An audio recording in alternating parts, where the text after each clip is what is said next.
On the news tonight, OOU produces over 6,000 graduates. Correspondent examines avoidable ways to reduce casualties during tanker explosions. Good evening and welcome to Nta Ijebu Ode News at 7. I am Olamide Adeniji. Thanks for joining us, and here are the details. Leveraging technology to improve skills and educational growth among youths across the globe is the hallmark of a pre-global education conference held at the Embassy of Sweden in Abuja. Francis Udojo tells us more. With most developed countries leveraging technology to enhance an all-round development, the Sweden-Nigeria Education Exchange Conference couldn't have come at a better time than now, as it aims at setting a platform where collaboration between academics and academia, industries, government could be formed to innovate, do research together, and prepare the youths for the future. This is to ensure that the educational system in Nigeria is sustainable and of global standard. Our aim mission is to ensure that every youth and every graduate, together with their degree, also has a certificate in a digital skill to ensure complete digital literacy in Nigeria. It's about creativity, it's about innovation, but not locally. Now it's going to be globally. This is the first out of a three-step event that is being organized by Global Within and School Try. These are Swedish-Nigerian entities that the Embassy of Sweden has been supporting for a few years now. We're working very hard to see that Nigeria embraces a transition that is green, that is sustainable, but also we're doing this across different sectors, and education is one of it. Population of students in just the university system is about 2.5 million in Nigeria. So if you have that kind of market and you have those kind of students engaged in whatever platform you're using, you can imagine how huge that market is. Guests at the panel dialogue believe that the collaboration between the two countries will enhance investment and economic growth, sharing of ideas, giving Nigeria's estimated population of 232.7 million. In Abuja, Francis Udojo, NT News. Determined to heighten cancer prevention and burden, the federal government is increasing oncology centers of excellence from 6 to 12 in the country. Guests on Good Morning Nigeria are unanimous that 2025 fight against cancer will be tackling the whole spectrum of access, affordability, prevention, and early detection. Lydia Samson reports. That cancer burden is rising globally is a cause for concern, and Nigeria is taking proactive measures through deliberate policies to capture more cancer patients. This, the guests say, is to prioritize awareness creation that will demystify cancer. We have put in place strategic steps to really address this rising menace. One of such, as highlighted in the background, is coming up with strategic documents in the area to address the rising burden in terms of National Strategic Cancer Control Plan. And so far, so good with the support we are getting from the parent ministry, the Federal Ministry of Health and Social Affairs, and the government of President Bola Ahmed Tinubu. We are able to set up strategies that are already presently in the area of prevention.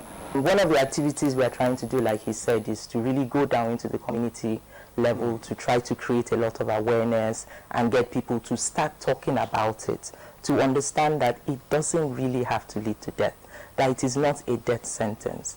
There's a lot of stigma that's associated with cancer, so part of the rural community engagement is to increase awareness and also to destigmatize cancer. The medical experts are projecting succor through the National Health Cancer Fund, public-private partnerships, and the capture of some cancer treatment on National Health Insurance Scheme. The introduction of artificial intelligence, research, and acquisition of state-of-the-art cancer treatment facilities, they acknowledge, will go a long way in reducing cancer burden in Nigeria. In Abuja, Lydia Samson, NTA News. Tanker explosions have become a recurring and devastating issue in the country, posing significant risks not only to human lives, but also to the nation's economy. This catastrophic event resulting from poorly maintained vehicles, reckless driving, and inadequate safety measures have far-reaching consequences that ripple through various sectors. Nta Ijebu Ode in this report explores ways of avoiding casualties during explosions and efforts of emergency responders in managing the disaster. Truck accidents resulting to explosions, which has not only destroyed property worth several millions of naira while claiming lives, is becoming a recurring decimal in the country. The latest in Oyo State being an accident involving 3 trucks loaded with goods on the Ibadan end of the Lagos-Ibadan Expressway. Saw a guy lying down there. The guy was burnt, and according to the investigation I did then, I was told that he was trying to rescue his boss there. I saw smoke going on the air. So as the smoke is getting more, I heard an explosion. The issue of safety on the highway is one that should be given top priority, as lives and property are lost to truck accidents. One of such crashes that will always be remembered is a multiple automobile crash along the Ife-Ibadan Expressway with no less than 150 people burnt to death. If all trucks are fitted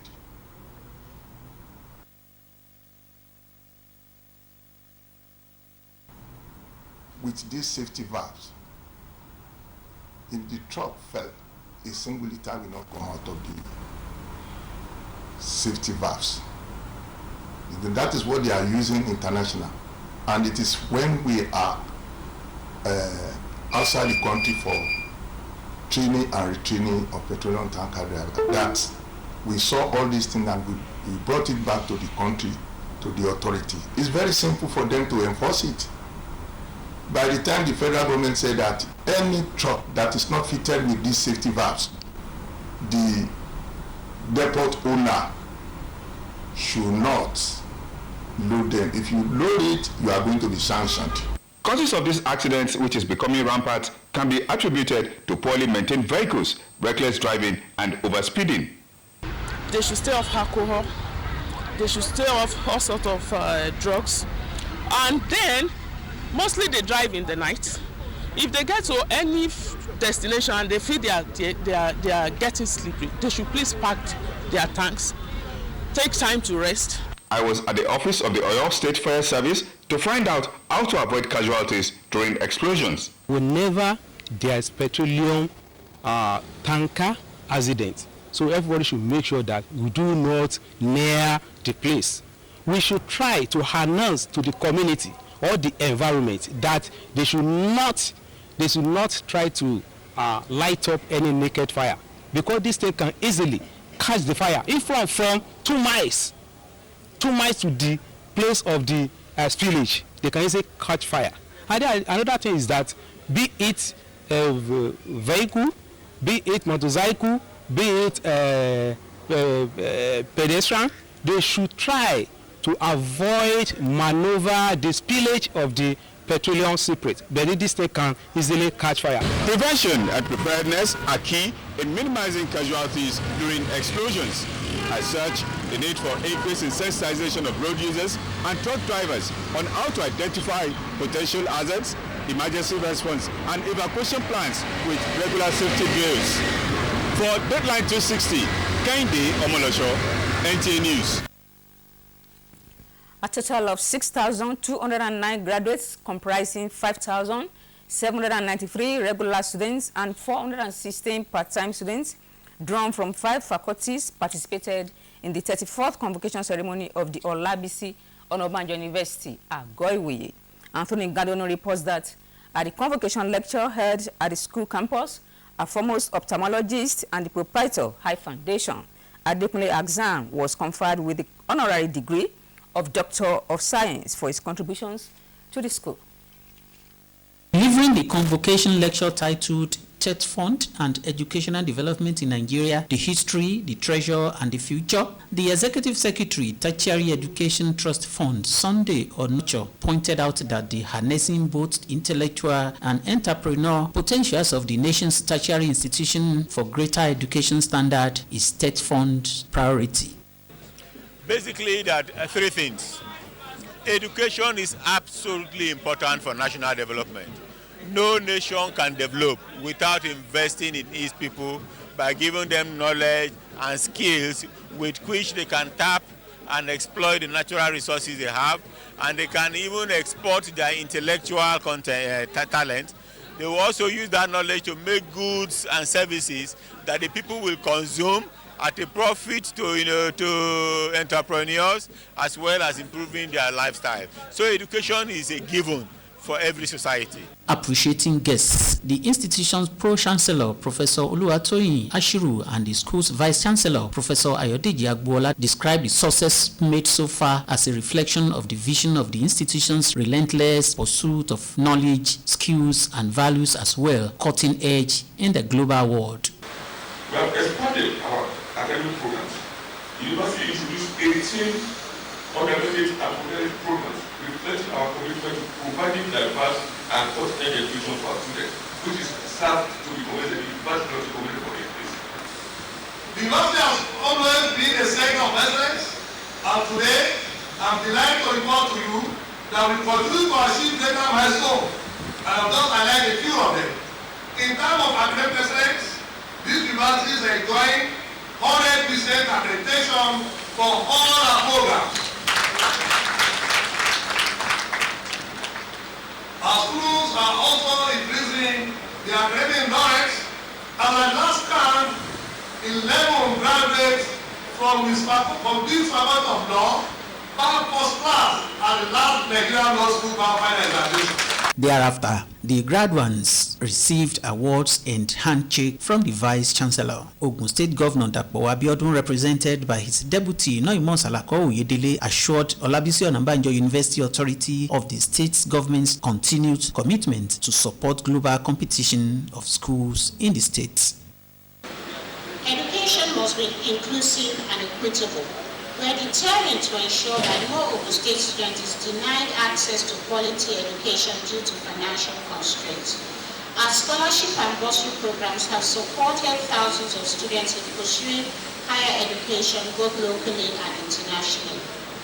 Additionally, the NEL Fund initiative under the Renewed Hope Agenda of His Excellency Asiwaju Bola Ahmed Tinubu GCFR has significantly supported students across tertiary institutions, enabling them to acquire the education needed for a secure future. Governor Abiodun later announced the cash gift of 500,000 naira each to the 14 best students of the 2023-2024 academic session, and additional 2.5 million naira to the overall best students, Aisha Dada. In her valedictory speech on behalf of other PhD students, Olufunke Omogunloye appreciates all for the contributions towards their success with a promise not to let them down. The ceremony also witnessed the conferment of Honorary Doctor of Science degree award on an eminent Nigeria and an ophthalmologist, Dr. Adekunle Hassan, for his immense contributions to the growth and development of the institution. From the Olabisi Onabanjo University campus, Agoiwe, Anthony Gandonu, NTA News.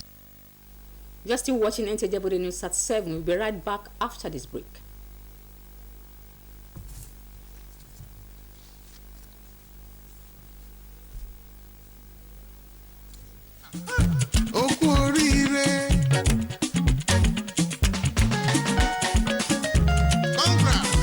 Wele gan ó pọ̀ òun nìkan ni ká sọ tòótọ́ mo ti dára ní ìlọ́po mẹ́wàá irú obìnrin tí mo jẹ́ tẹ́lẹ̀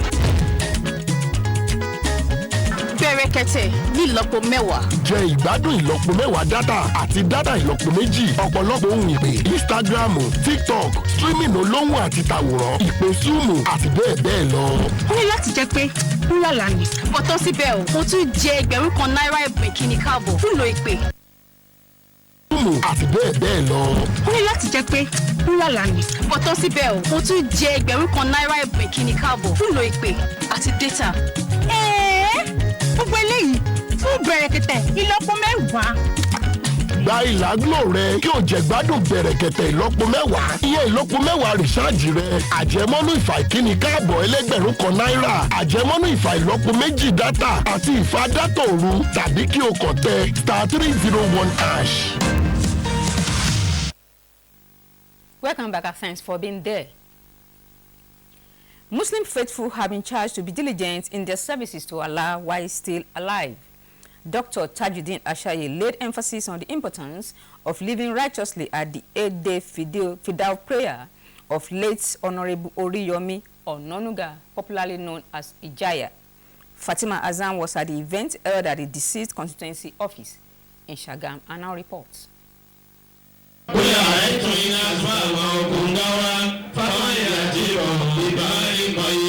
The 8th-day fidal prayer for late Honorable Oriyomi Ononuga, popularly known as Ijaya, was a celebration of life, a testament to our profound impact on humanity, and a reflection of our unwavering commitment in serving others. Addressing the congregation who gathered at our constituency office in Shagamu, the cleric, Dr. Tajuddin Ashaye, called on them to always reflect on the purpose they are still alive and serve Allah diligently. Dr. Ashaye, who advised them to emulate the quality and remarkable life of Honorable Ononuga, added that every individual will give account in the last day. Allah is now telling us that we should not pay. Don't be surprised. Don't mind those people that are saying that my people died. He said they were not dead though. They were what? They were living. Mourners whose life the deceased touched, and representing diverse individuals and communities from the corridors of the power to the grassroots, spoke more about our virtues and legacy. There was a lot of developments that came into this town through her, and there are lots still going on.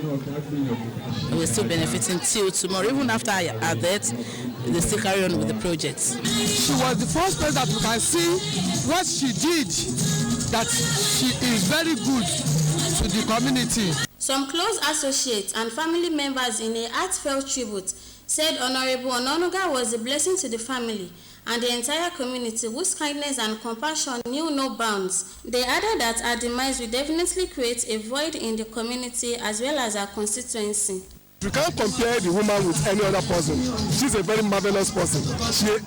She's very, she always ready to give at all time. Ija is a kind of person that people used to, it's a helper. No matter how it may be, Ija is a policy woman. We are begging the federal government to assist us. The work is doing now, the project is half done, and the state for the completion of the uncompleted project. Honorable Oriyomi Ononuga was a respected member of the 10th National Assembly and a passionate advocate for women's rights. Honorable Ononuga died at the age of 59 after a brief illness. She survived by an aged mother and 4 children. From Shagamu, Fatima Hassan, NTA News. May our soul find rest. And that ends today's news from your heritage station, Nta Ijebu Ode. Good night. How far, Niger? Welcome to the Glow Cafe app. Come in.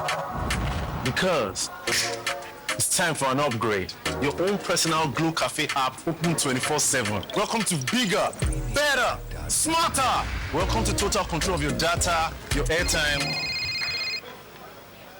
Mom, I'll call you back. How you buy? I'll send you data. How you share and how you recharge. Movies, gaming, music, all in one place. Welcome to more value. Download the upgraded Glow Cafe app and get more data. Get 100% recharge bonus and get a massive 100 gigabytes data bonus when you register. Want it all? Download all this into this. Unlimited.